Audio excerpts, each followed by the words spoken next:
Hello, and welcome to this week's edition of the Real Estate Triangle podcast and radio show.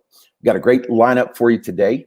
We're going to be hearing some from real estate professionals in the DFW area, and we want to be looking at really what I think is some unprecedented times as far as interest rates, the housing market, the inventory of homes available.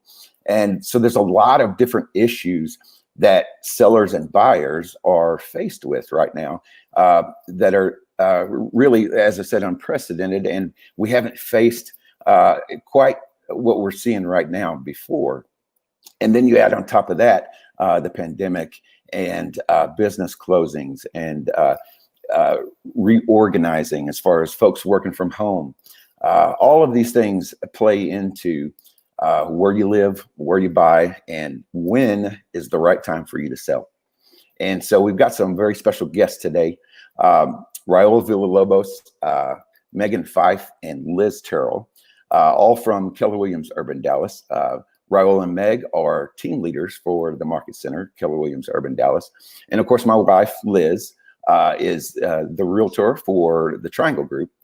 And so today we wanted to kind of jump into some of these things that buyers and sellers are facing and look at some of the specific issues, not necessarily problems, but issues that buyers and sellers need to be aware of, and how that they prepare themselves to face those situations, and what they can do when they're working with a real estate professional to be best prepared in this market.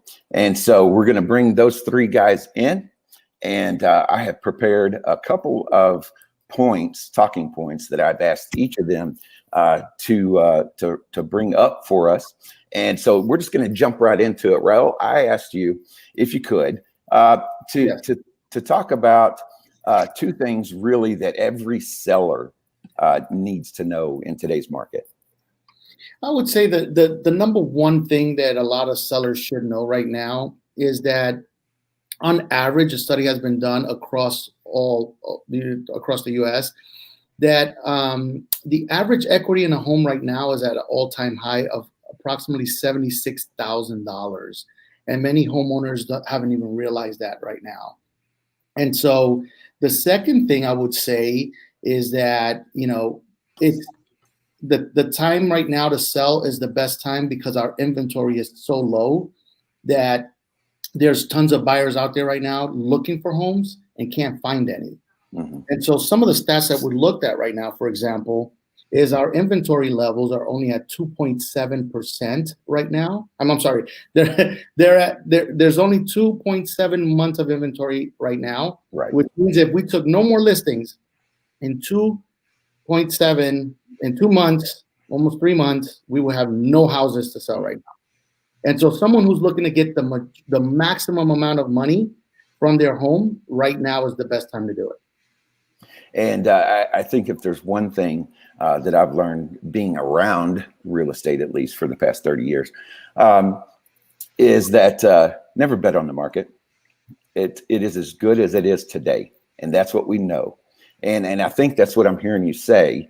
And so you mentioned about the inventory. Meg, speak to that a little bit. What is your thoughts on this that Raul's brought up about the inventory and what that means to the seller? Yeah, I mean, what's interesting about inventory being on the market is that those are the sellers and the homeowners who have said, yes, I want the entire public and all of the consumers to know I'm in the market to sell my house, right? But there's also this thing called shadow inventory of homeowners who would sell their house if the right offer came along, if the stars aligned, right? And they may not be interested in having buyers trek in and out of their house, every day. Even when, as a real estate agent, we're telling them, hey, you might only be on the market for 3 days. Let's put your house on the market on a Friday, have an open house on a Saturday and a Sunday and get you multiple offers by Monday morning. Still, there's a certain group of people who are saying, yes, I want to go on the market. And then there's another group of people who might sell given the right circumstances, right? Mm-hmm. So, you kind of have two sets of inventory happening. And the fact that we're I mean, there's a lot of stats that we could talk about during this conversation, and I don't want to overwhelm us with stats or the people listening. And at the same time, I'm looking at, we're here in North Texas, right? We're part of an MLS with the North Texas Real Estate Information Services, right? Netris. And when you look at Netris's listings taken, even year to date, right? Because I mean, unprecedented times have been happening. We've been saying that since March, right? So even year to date, we've taken 7.22% less listings this year than we had last year, right? To this point. So January 1st through whatever today's date is, this year we've taken 7.22% less listings, and yet we've closed 7.74% more sales. So if you really compare the sales to the inventory, I mean, we're basically 14+%. There's a 14% gap, right, in between the amount of we've increased sales, but our inventory is low. So we just have this really large gap for any given time period that is allowing sellers, yes, to get more money, but also to be a little bit more picky about how they market their home, about when they sell, right, and those kinds of things. So. Some excellent points, and I've actually written down a couple of things that you brought up there that I want to touch back on in a minute.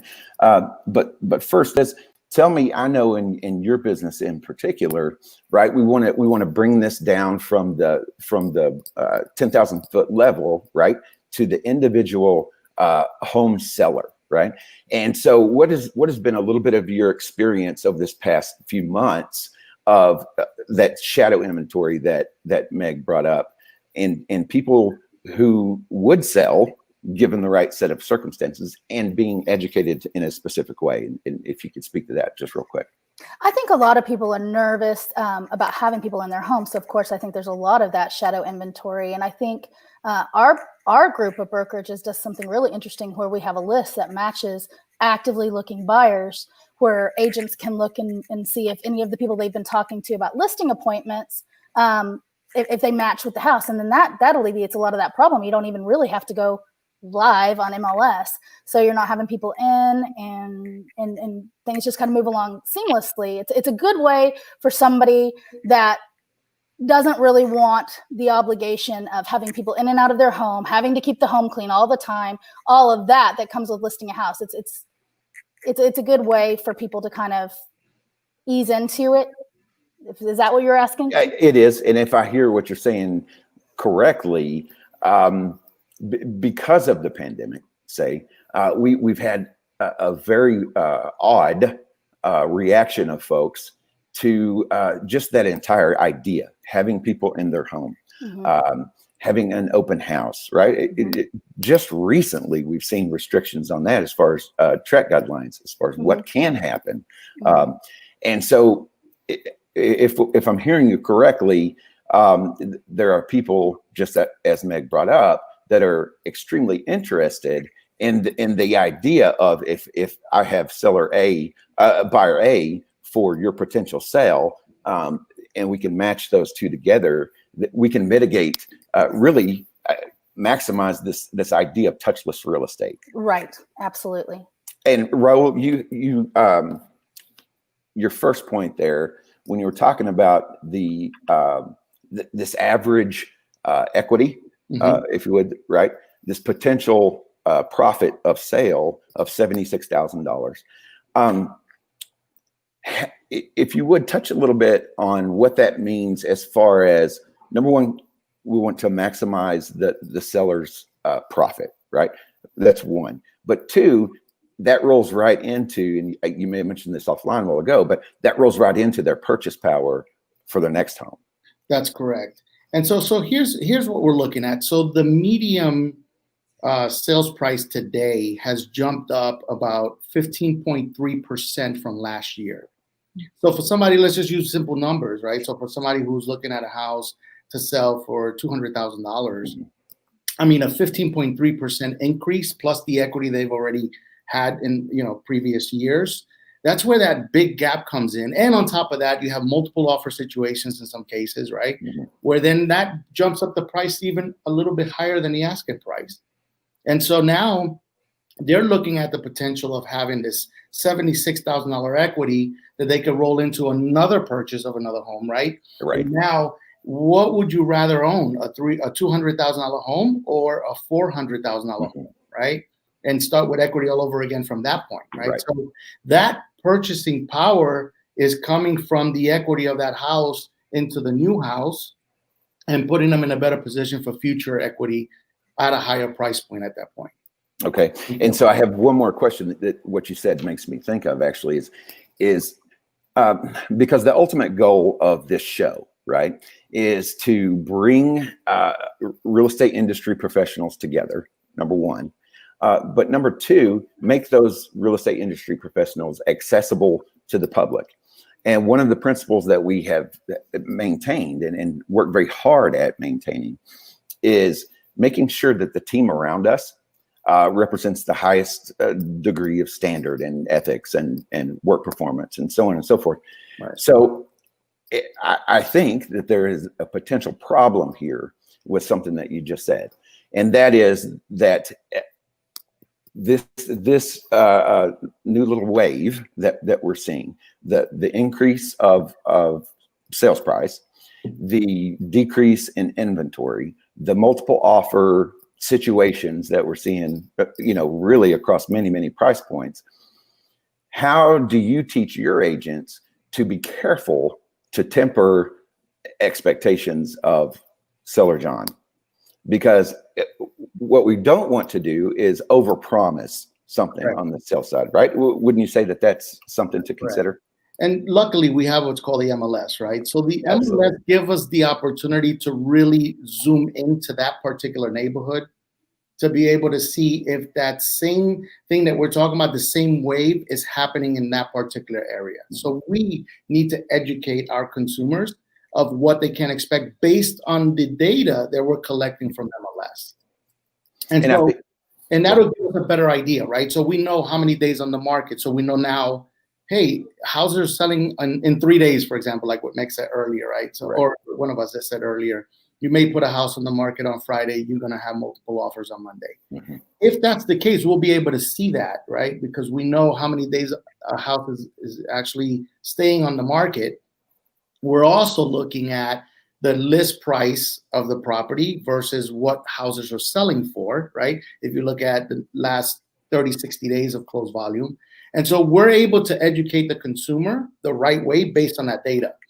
Mm-hmm. So in some cases, it may not be that, right? So we have to, and that's what's going to happen, right? So a lot of sellers are going to say, well, I heard this is happening and I heard that's happening and this happened for my friend and this happened, and so we're going to educate them on their specific area, right? What's happening in their area. And Meg, if you would touch on I want to kind of hone in on this just a touch before we move to buyers. But, you guys lead I think is a very unique market center in that, there are listings from Dallas County, Denton County, Collin County. And as Raul outlined there, those trends do change county to county, city to city, neighborhood to neighborhood sometimes. And so what are some of the things that you teach your agents as far as being able to best educate their clients? Yeah. So I teach agents to do a custom total market overview. So it is a very extensive spreadsheet, right, where you have every single price point on the left-hand side from, something nominal 150 to 200, 200 to 225, 225 to, on the left-hand side, you're going all these different price points. Mm-hmm. On your columns, you're actually saying number of active listings, number of pendings, current pendings, number of closings in the last 30 days, number of closings in the last 6 months, right? And you actually can take this custom total market overview, very much what Raul was saying about the going to the MLS and pulling this data, and see specifically how much inventory is in that particular, whether it's a school district or a neighborhood or a city that you're trying to do an accurate CMA on, and have a very reasonable conversation with the seller about what's happening in their particular area.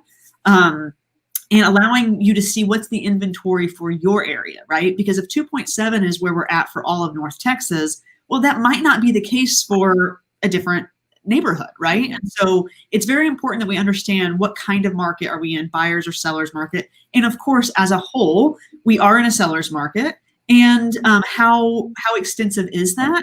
And also the conversation that I have with agents around doing this professionally is this isn't just a financial decision for 99% of people, right? I mean, most of the time someone is selling not just to cash out, Right. but they're selling for a reason. They're selling because their kids moved out. They're selling because their mom is moving in. They're selling because they can't afford it anymore. They lost their job. Whatever the reason is that they're actually selling, let's get all of that ironed out first, and then let's go look at the market data. Then let's look at what the house is worth and what we can get and what that's going to look like and But let's get to the root of, for the most part, like I said, 90 to 99% of sellers are selling because of some life circumstance change. They're not just cashing in here and out there and doing all of this, right? They do that in other aspects. Now, that's a whole other conversation. We're talking about, landlords who own lots of investment properties and things like that. But right now we're talking about real estate agents who are working with the common homeowner who just has life transitions happen and needs that pop up during that, right? Absolutely. And Liz, so specifically now, I know that you do the type of analyses that Meg is talking about. And then as you relay that to your potential sellers, what are some of the things that some of the key things that you want to educate your potential sellers on as far as that data and what it means to them personally? Well, that data lets you devise different strategies for different sellers, and depending on what their motivation is. If their motivation is the most money, then you base all of your things off of that. You go with price. If their motivation is time, if they're in a divorce situation, or if they can't afford it, then maybe you price a little lower to get into a price point that might bring on some of those multiple offers and all of that interest. That data is key to finding the perfect custom listing strategy for each client, because everybody has a different motivation. Some people just want to be done and they don't want people coming in because they have another house that they want to look to and move into. And some people want to hang on for the most amount of money. It's just really individual, what people need individually. And I love what you're saying there. And I want us to be very careful as we move forward in this conversation. And that is, at the end of the day, the home selling and the home buying process for a given individual is very, very often the biggest financial undertaking of their entire lives. And as people progress, whether they're 20 years old buying their first home or 70 years old and buying their retirement home, as they've progressed through life, each one of those decisions becomes the most important transaction that they've ever come across in their life, because it's the most immediate. And so I want us to be mindful of the audience, because a lot of the purpose of this conversation is to educate the home seller, the home buyer, and to make sure that we keep the tone. We can talk about numbers all day long. We can talk about spreadsheets and analysis, but at the end of the day, we're taking care of people's dreams and their hopes. And so I hear what you're saying, and I agree with you. And I just wanted to highlight what you were saying, to keep that focus. So Meg, I had asked you to maybe highlight a couple things that every buyer needs to be aware of in today's market. Yeah. I'm glad you asked me that question, because I was one of those, Adam, that a real estate agent at 20 years old did come to me and educate me on the buying process. And I ended up buying a home at 20 years old. Best decision of my, best decision up until that point. I've made some good decisions since then, but, and she took the time to educate me. So I'm extremely passionate about buyers. And the two things that I want to make sure that we do a little discussion around are, it seems silly to have a discussion around this, but it's real. Interest rates are low, and not just low, but they're the lowest, right? That they likely will ever go. And they're even lower than they were a year ago. And right. So we're looking at 1 to 1.5% less than even 1 year ago today. So interest rates are low, number one. And what that means in terms of buying power and the purchase price that you might get approved for, depending on your income. And other, ratios and things. And then number two, I want to talk about for the buyers out there who are holding off on buying because they are going to get into competing situations and they don't really feel like they want to address that, or they don't want to be up against that. And I'm interested to talk to Liz a little bit about that, because I know you've had some of those experiences. So, but competing offers, and not just the fact that there are competing offers for houses because of the low inventory, but it's not just the finance terms or the terms of your offer that are going to dictate whether or not you are one of the top options for a homeowner or a seller, right? But also who you're in business with as your agent, right? Or as the realtor that you chose to work with, that they have a little bit of say in the quality of how this conversation or how that transaction goes. So those are the couple of things I wanted to make sure we hit on. Absolutely. So I want to take that in two directions. And the first one, Raul, I'd like to hear you sort of speak to, I'm going to ask you to speak to your agents as one piece of a conversation. And then Liz, I want to hear how you speak to your clients. Okay. So given those things that Meg had just talked about, Raul, what are some of the things that you're wanting to see agents be educated on to be able to relay that to their clients as far as the historic low interest rates? Right. And so we're going to be, as you know, we're working with buyers, we're going to be in competition, right? Especially if we go into this multiple offer situation. So one, I want my agents to be very well prepared on how to guide that process and to make sure that, you know, we're educating our buyers in the best possible way. For example, we don't want to go and you know, tell one of our consumers, our customers, our clients, hey, offer this amount of money to win, you know, this listing, this house that you want to buy. Not knowing if they have that money in reserve, not knowing if they can actually do that, because based on the approval, the pre-approval that a buyer will get, the bank is only going to loan on whatever the appraised value of the property is, right? And then they have to come up with the difference, which is the down payment, right? In most cases, you know, 3.5%. But if you're buying a house for $200,000, I'm just going to go with the easy numbers again, and you're asking someone, you know, the house is listed at $200,000, and you're asking them, hey, offer $10,000 more, and the house only appraised for $200,000, they have to have that $10,000 difference. And so we have to make sure that we're letting the buyer know and we're guiding them correctly, so that we don't go into a mistake of winning an offer and then not being able to buy that property, because then there'll be a huge disappointment across the board, right? Absolutely. And so we have to make sure that we're looking at all those things, and we're partnering with whoever the loan officer is to make sure that they understand every process of it and what that loan entails in detail, right? So how much money you're going to need, and reserves and those type of things, so that when you are prepared to make an offer, you're going to position yourself in the best way possible to get it. Right. Absolutely. And so a lot of this entire conversation, again, goes back to education. Whether it's education at your level, at your level, educating agents, and then agents educating their clients. We want to make sure that the buyer and the seller are the smartest people in the room, because we have given them every piece of information that they need, again, because this decision, this transaction is one of the most important things that they will ever do in their life. And so I think what I'm hearing you say is that knowledge and understanding and being equipped with that knowledge is what trickles down to the consumer, and putting them in the best situation to buy. Correct. And I'm going to reference back the MLS, because the absolutely. MLS is not just only for the listings and how to come up with a pricing strategy for a home seller, right?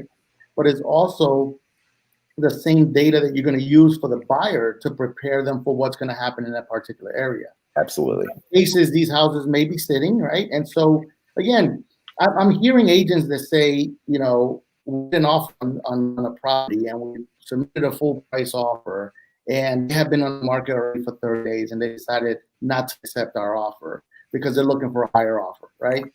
And then They go, all right, fine. You know what? We're not going to go any higher. They go find another property. And then a week later, they go in, hey, your buyer still interested? I think we want to do something now. Well, you missed that opportunity, right? So being able to prepare a buyer to know, here's where you're able to have, a better say, and here's where you're not going to be able to have a better say, because that neighborhood is dictating that every offer that's going in goes into a pool of multiple offers.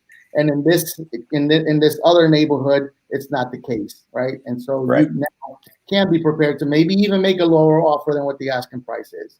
So we're using that same data to be able to educate, our consumers, our clients. So taking that and expounding on that and moving this conversation from the two things that Meg, wanted to make sure that every buyer wanted to know. So I want to segue into Liz. I'd asked her to kind of come up with a couple things that every first-time home buyer needs to know, because just like you said, Raul, that is a huge learning curve at any given time in history, being a first-time home buyer. And then you add to this unprecedented time in the market, and there's a lot of education that needs to go on. So Meg, I'm actually going to ask you to ask Liz, frame it how you were wanting to direct that conversation toward her and her experience. Yeah. So you want me to ask Liz some questions about basically how we work with first-time home buyers? Sure. Right? I love that. So Liz, I was sharing my story earlier, how a real estate agent came to me and basically educated me on the opportunity to be a homeowner, right? Mm-hmm. With inventory as low as it is, with competing offers as normal as they are right now. Mm-hmm. How are you educating home buyers who have always been renters and been in leases and who are thinking about being homeowners? What are you telling them? What are you saying to them?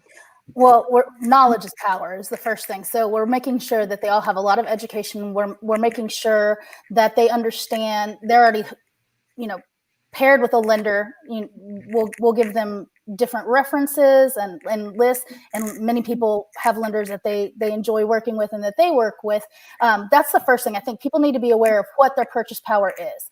Can I go up to 300? Is my limit 285? You need to be very clear with your buyers on what they specifically are looking for. That helps a lot too, if you're able to narrow down and kind of use the different tools that we have as agents to let them kind of direct you into what it is they're really looking for.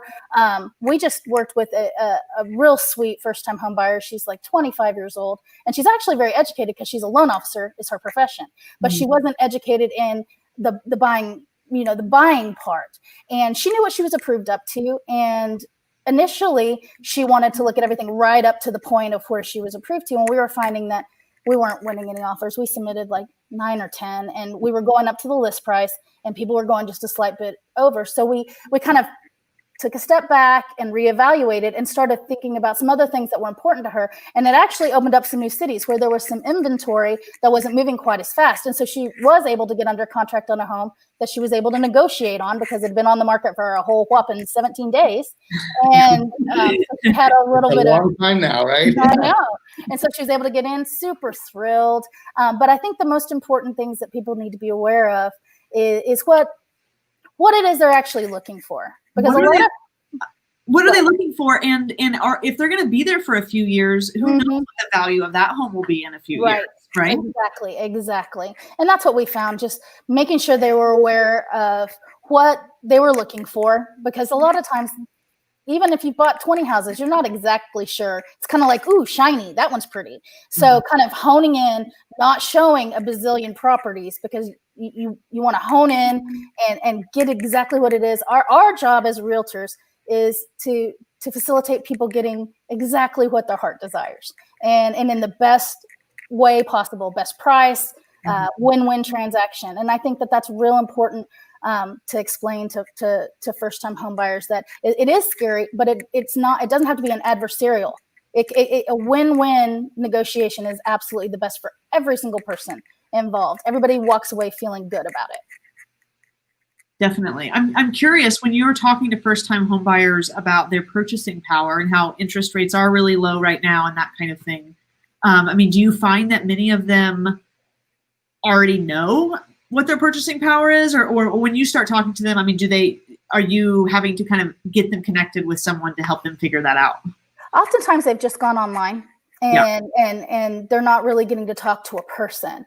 And there's a lot to be said for being able to talk to a loan officer who can explain to you the different programs that are available. Some places in Denton County are eligible for USDA, which is a really interesting program where you don't have to have really any money down at all. And sellers can contribute to closing costs. And there are only certain areas that can do that, but many people don't know the different programs that are available if they just go online and type in their income and get a pre-approval letter.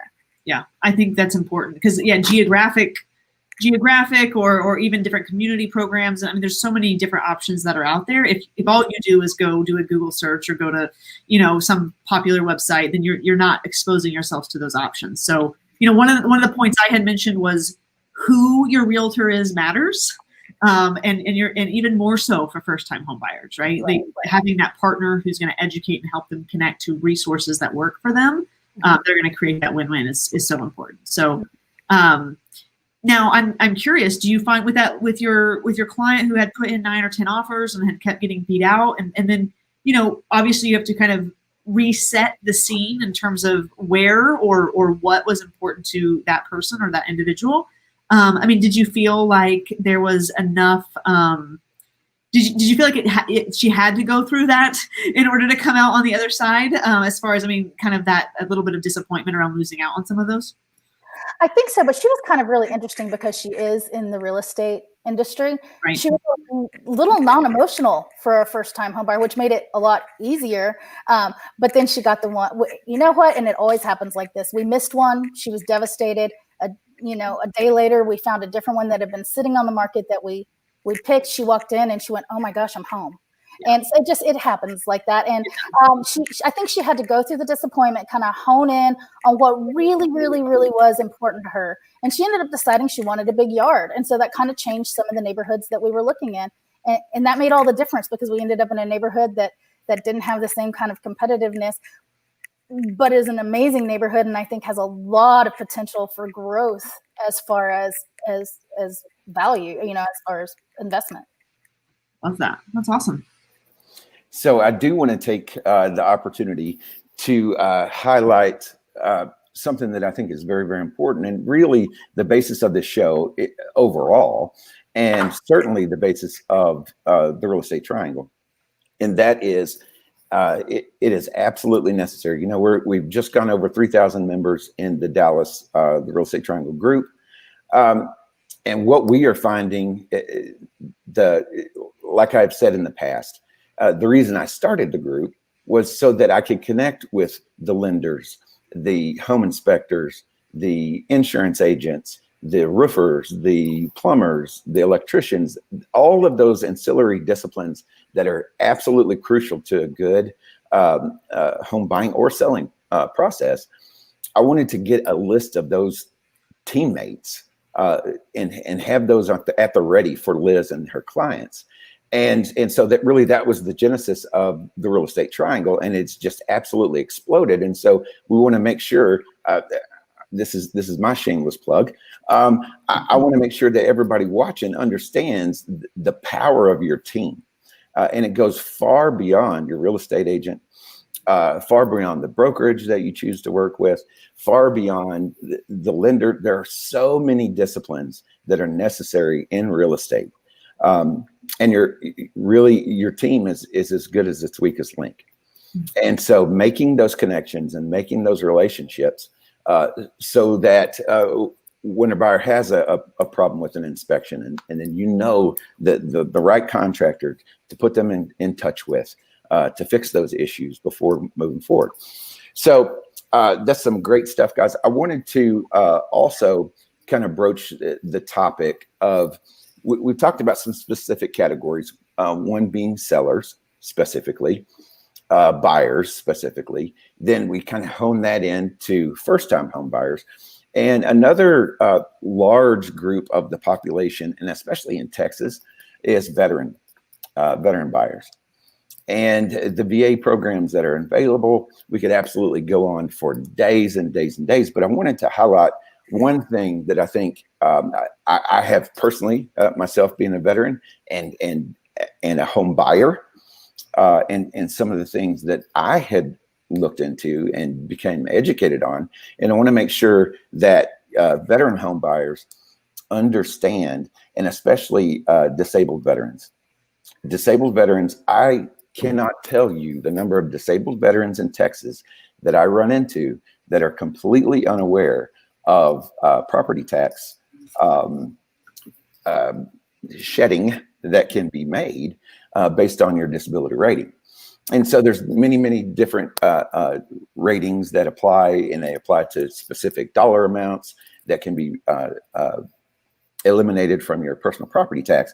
But in the state of Texas, a disabled veteran that has a rating of 100%, their property taxes are waived. And so it is extremely important. You know, we see places in Collin County that I know of several places off the top of my head in Prosper where property taxes on a neighborhood property could be $16,000 a year. And just the fact that someone who has done time in the military, committed service to their country, they're 100% disabled, and they can save $16,000 a year. And again, we take this all back to the education and the knowledge being power. That adds to your purchasing power, because that increases that monthly budget potential of a mortgage. Maybe if each of you could touch on some of the veteran relationships that you've had with clients, or things that you've been made aware of in the market as it relates to veterans. You know, I came from, if it's okay that I jump in, I came from, I'm here in Dallas now, but I was in the Oklahoma City market where we had, in Midwest City, right, a suburb of OKC, is Tinker Air Force Base, right? So, I mean, when I was in production there from 2013 to 2019, it was, I would say probably 25% of my business was veterans, just because of the geographical location that I was in.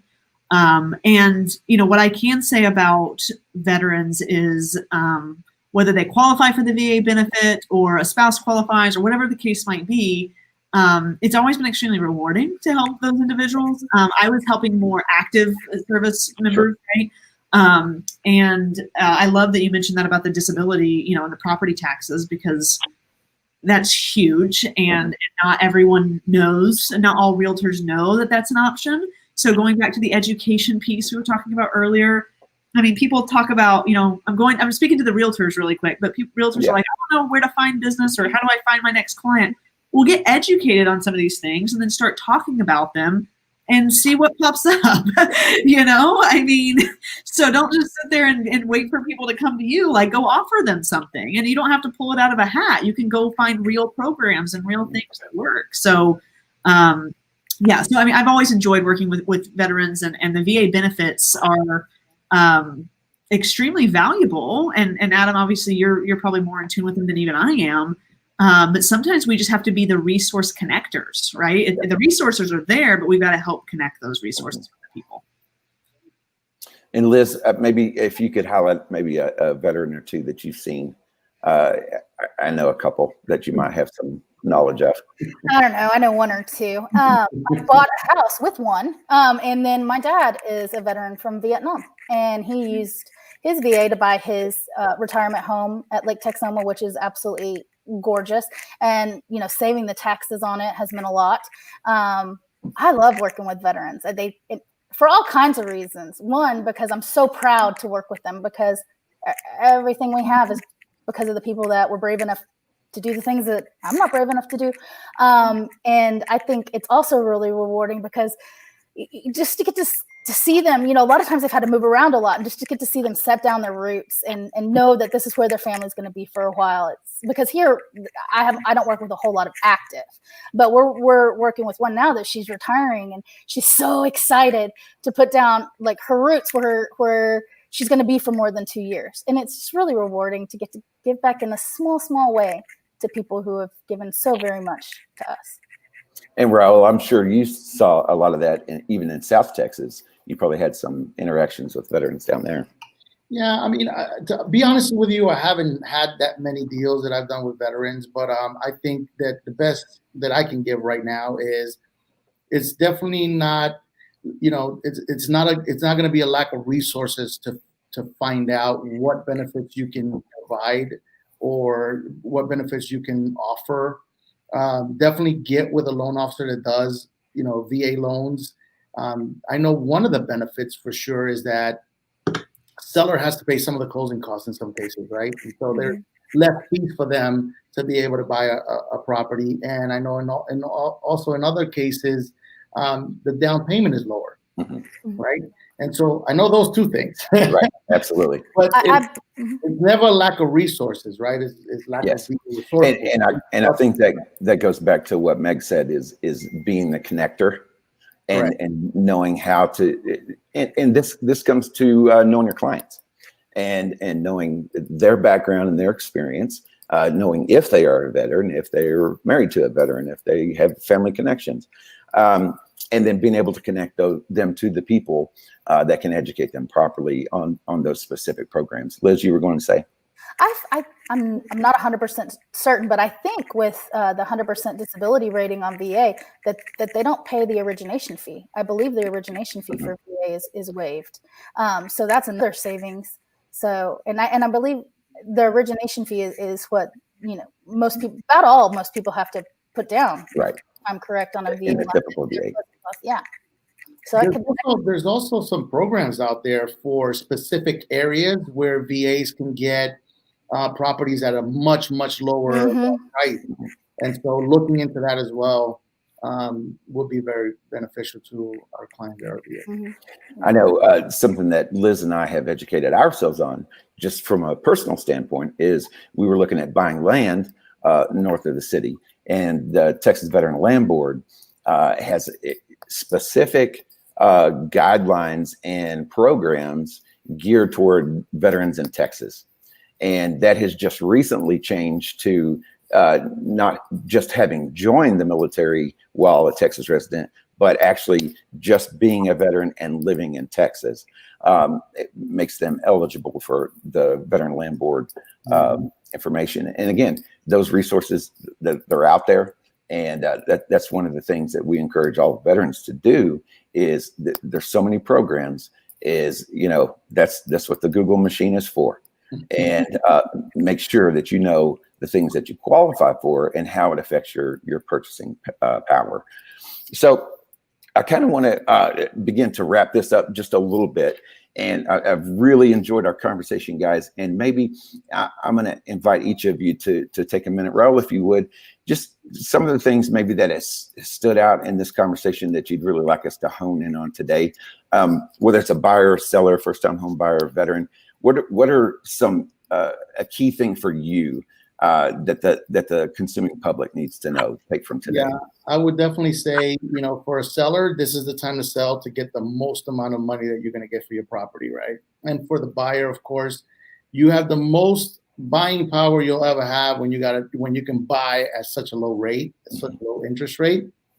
And so really, partner with someone, educate yourself a little bit more about the process of buying.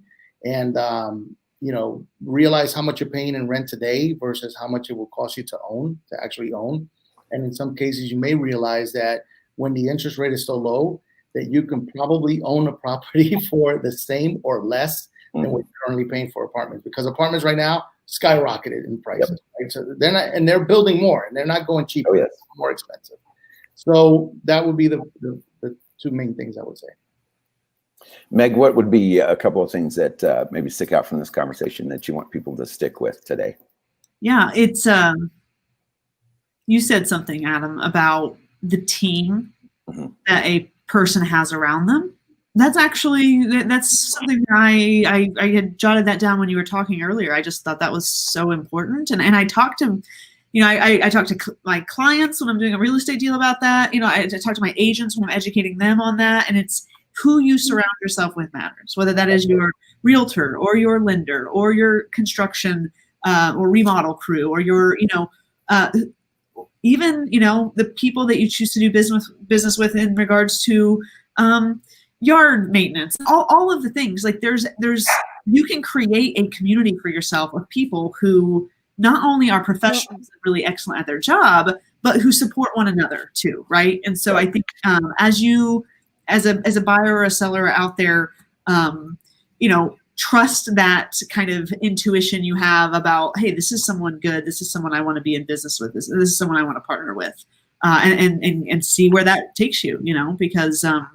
it will be very life transformative. If I wouldn't have had that trust from my real estate agent when I was 20 years old, my life would look very different today than it did, because I had that trust for her and she was able to educate me. So yeah, look out for your team, Absolutely. And the second thing I would say is kind of just piggybacking on what Raul said about, yes, now as sellers, you're going to sell your house for more money than you probably will be able to. You never know when you hit a peak until after the peak, right? So we are here now at this moment in time where we know there's tons and tons of offers on properties, and now is the time to sell if you have the need to do that.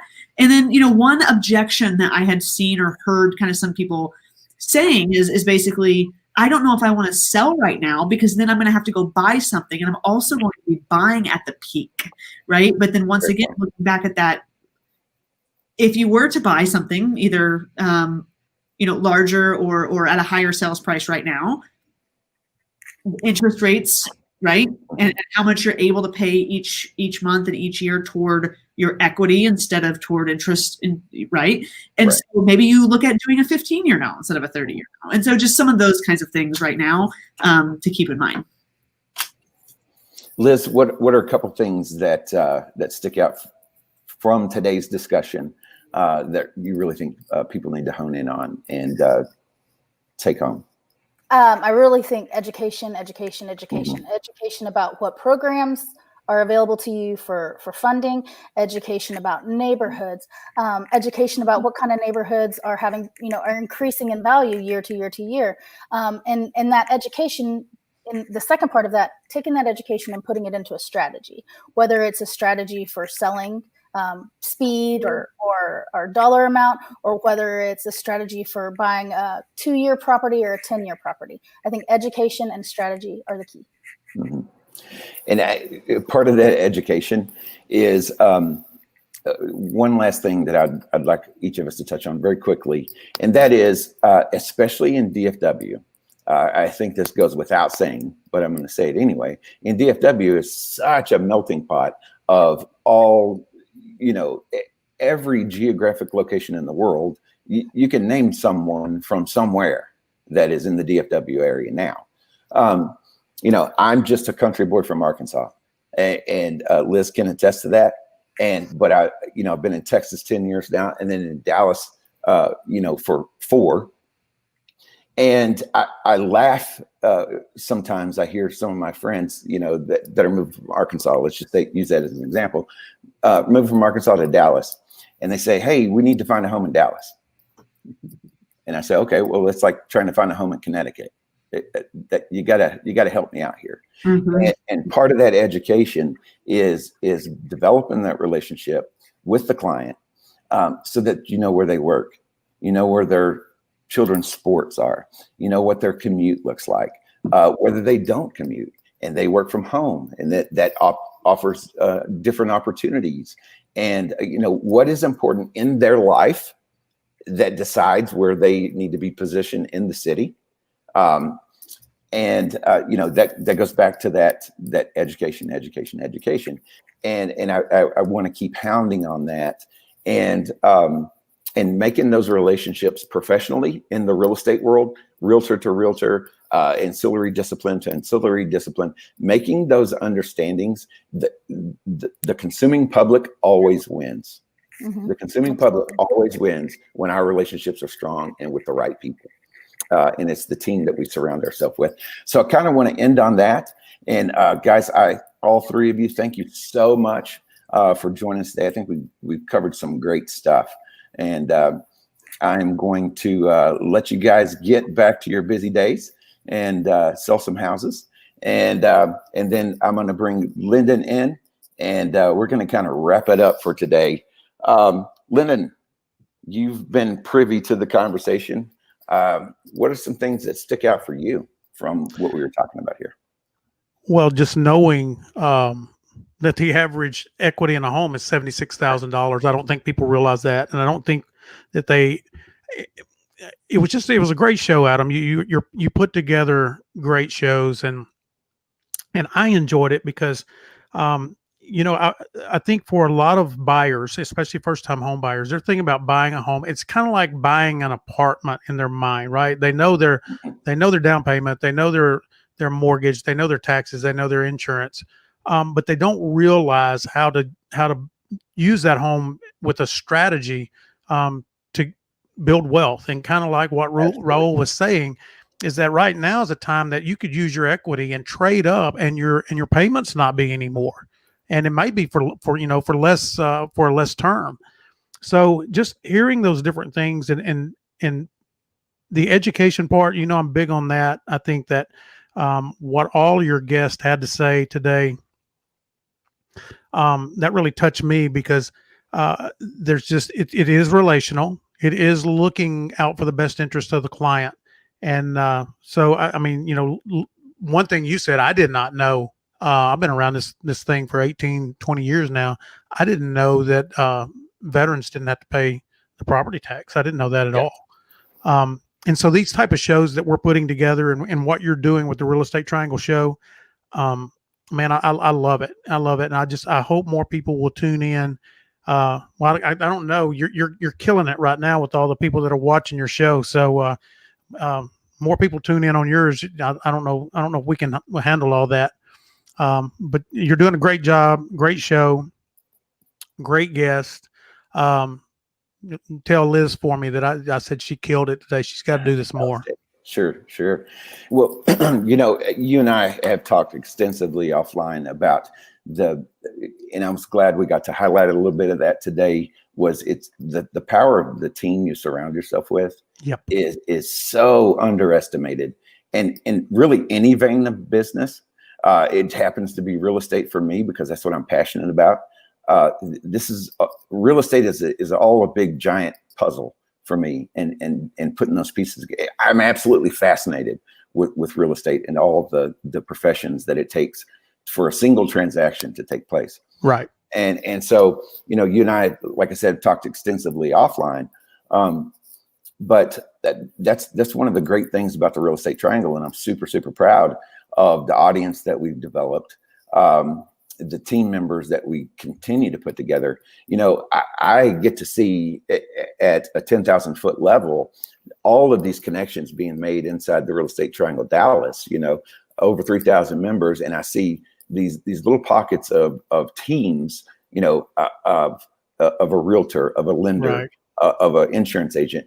And man, and they all benefit from their individual businesses.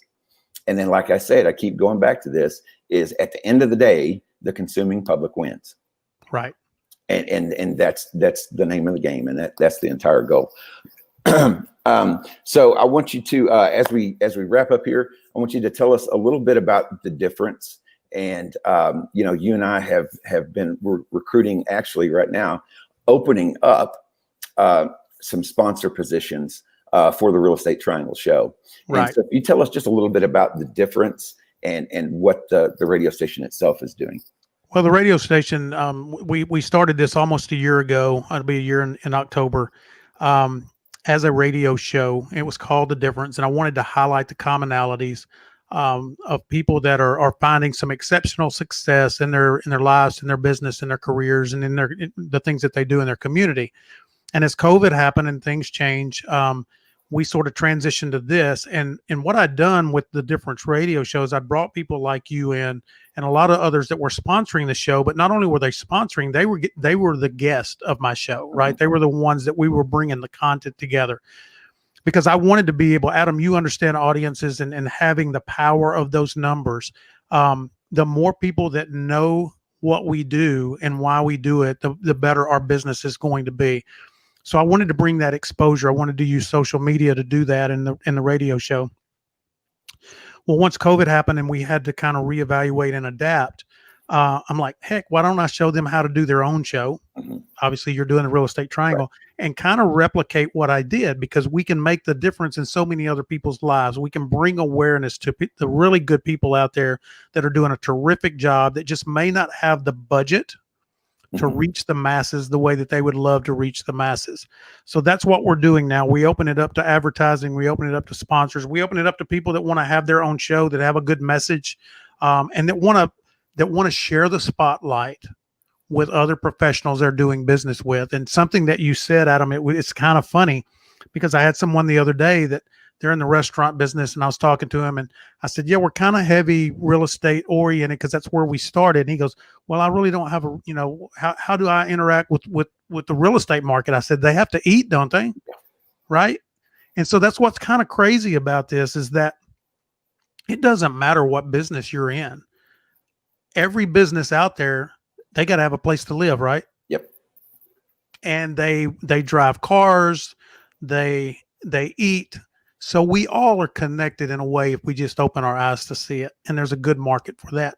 And fortunately, I'm teamed with people like you that has a big audience. You share a lot of our shows, a lot of our sponsor shows, and I can't thank you enough for that, for supporting them. But that brings eyes and attention to what you're doing as well. So we realize that the more we promote each other, the better off we all are. So that's a little bit about what the difference is. And I really want to encourage the members of the Real Estate Triangle Dallas, reach out to me. You can shoot me an email, text. My information's all over the page, all over my personal pages, Facebook, Instagram, Twitter, YouTube. If you're interested in getting connected with Lyndon, by all means, let's talk about it and how you can be part of the Real Estate Triangle podcast and radio show. So I definitely, I'm super excited. We've got a great show coming next week. We're actually going to finish part 2 of our discussion that we started a couple weeks ago of our Dallas homeowner who has decided to sell and move north of the city, maybe get to the country and do a custom build for themselves.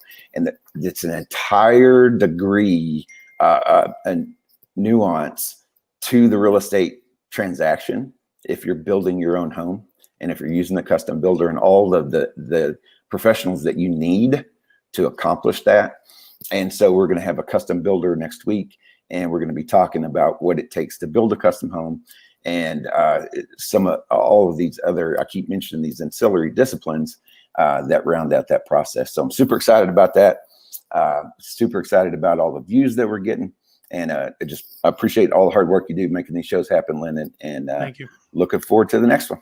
All right, man. Well, we will be back here next week, Thursday at 3:00. Part 2 of what Adam was talking about, which if you didn't see part 1, go back and look at it. It's on his page. It's also on our page. Actually, Adam has there's a link in our page where you can see the series of all of the shows that he's got. So you can access that. But looking forward to seeing everybody again next week. Adam, appreciate you and all your hard work and all you do. And love you, Liz. Talk to you later. All right. Appreciate you, buddy. All right. Have a good one. You too.